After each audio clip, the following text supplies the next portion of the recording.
Hello everyone.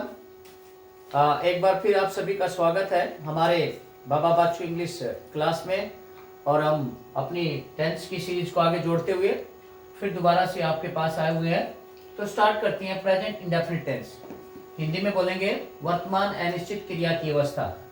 जैसा कि आप देख रहे हैं कि ये हिंदी के सेंटेंसेज के अंत में जो पहचान आती है उनके बारे में हम बात कर रहे हैं।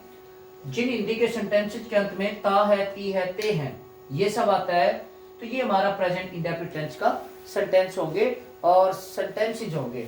जरा ध्यान देंगे, इस तरह के सभी हिंदी के सेंटेंसेज को इंग्लिश में ट्रांसलेट करने के लिए हम लोग अपनी हेल्पिंग वर्ब डू और डज का प्रयोग करते हैं सब्जेक्ट के नंबर और पर्सन्स के अनुसार। इसको हम सिंटैक्स बोलते हैं।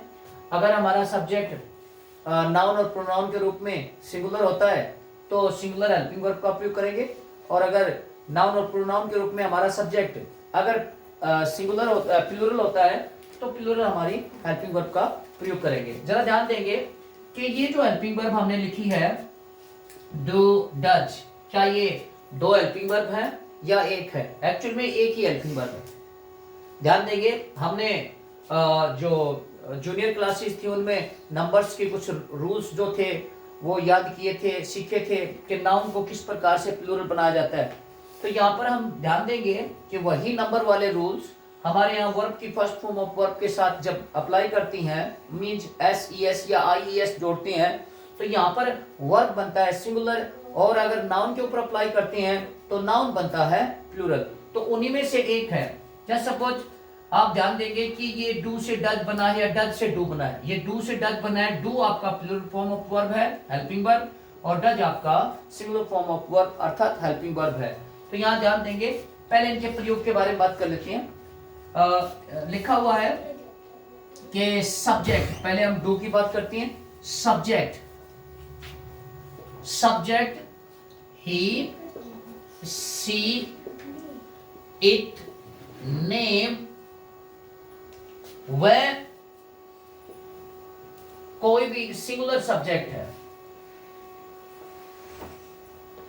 सिंगुलर सब्जेक्ट के साथ हेल्पिंग वर्ब, सब्जेक्ट के साथ हेल्पिंग वर्ब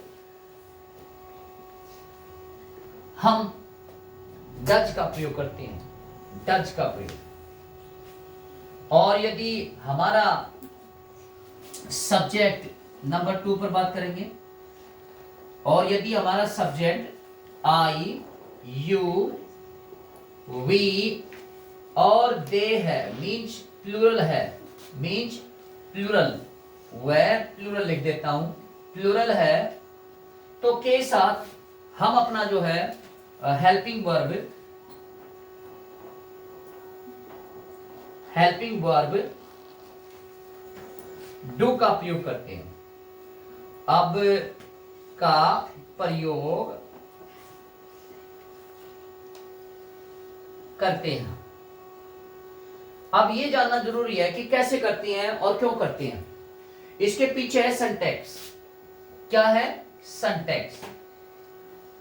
इसको बोलते हैं वाक्य विज्ञान। वाक्य विज्ञान। जरा इसकी तरफ ध्यान देंगे। पहले ट्रांसलेशन के कुछ और नियम टेंस के माध्यम से जानने की बजाय अगर हम सिंटैक्स के बारे में बात करें तो बेटर रहेगा। तो पहले हम बात करेंगे सिंटैक्स के बारे में, किस तरह से हमने वर्ब की फर्स्ट फॉर्म को सिंगुलर फर्स्ट फॉर्म के रूप में चेंज किया, और कौन सी वर्ब की फर्स्ट फॉर्म जो वर्ब होती है वो सिंगुलर से प्लूरल या प्लूरल से सिंगुलर कैसे बनाई जाती है। तो यहाँ पर ध्यान देंगे, हम इसके ऊपर बात करेंगे अभी। सिंटैक्स क्या है जरा ध्यान दीजिए। सिंटैक्स यह एक वाक्य विज्ञान है। वाक्य विज्ञान।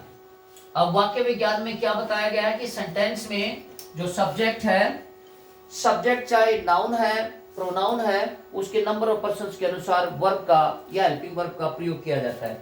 अब ध्यान देंगे कि अगर हमारा सब्जेक्ट नाउन और प्रोनाउन के रूप में सिंगुलर है तो वर्ब या हेल्पिंग वर्ब भी सिंगुलर प्रयोग की जाएगी। अगर हमारा सब्जेक्ट नाउन और प्रोनाउन के रूप में प्लूरल है तो वो हमारी हेल्पिंग वर्ब या वर्ब जो होगी वो भी प्लूरल यूज की जाएगी। तो जरा ध्यान देंगे कैसे हमने सब्जेक्ट को सिंगुलर और प्लूरल बनाया, कैसे हमने वर्ब को सिंगुलर और प्लूरल बनाया। एक्चुअली वर्ब ही हेल्पिंग वर्ब होती है और हेल्पिंग वर्ब भी वर्ब होती है, ये थोड़ा सा समझने की जरूरत है। तो यहां पर लिख रहा हूं कि नाउन प्लस एस, ईएस या आईईएस या आईईएस, तो ये बनता है हमारा प्लूरल नाउन। प्लूरल नाउन और वर्ब, ये फर्स्ट फॉर्म ऑफ वर्ब लिखा है, first form of verb plus S, ES या आईईएस, ये हमारा बनता है वर्ब सिंगुलर।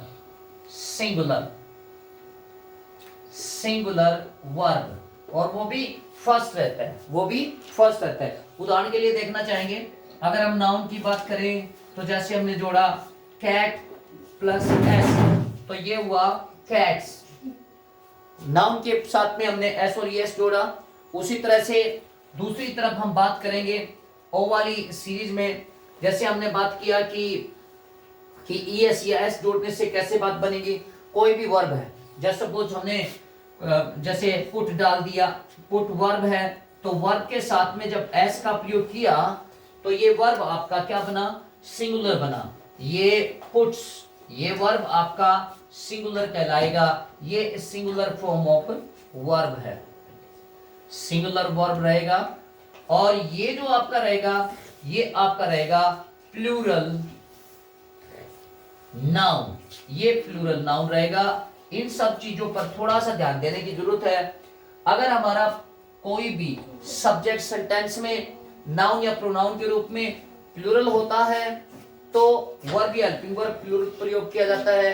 अगर हमारा सब्जेक्ट नाउन और प्रोनाउन के रूप में सिंगुलर होता है तो उसी प्रकार से वर्ब हेल्पिंग वर्ब या वर्ब सिंगुलर प्रयोग की जाती है। तो इस सीरीज को आगे बढ़ाते हुए हम नेक्स्ट वीडियो में बात करेंगे। आज के लिए इतना ही काफी है। Thank you for watching my YouTube channel.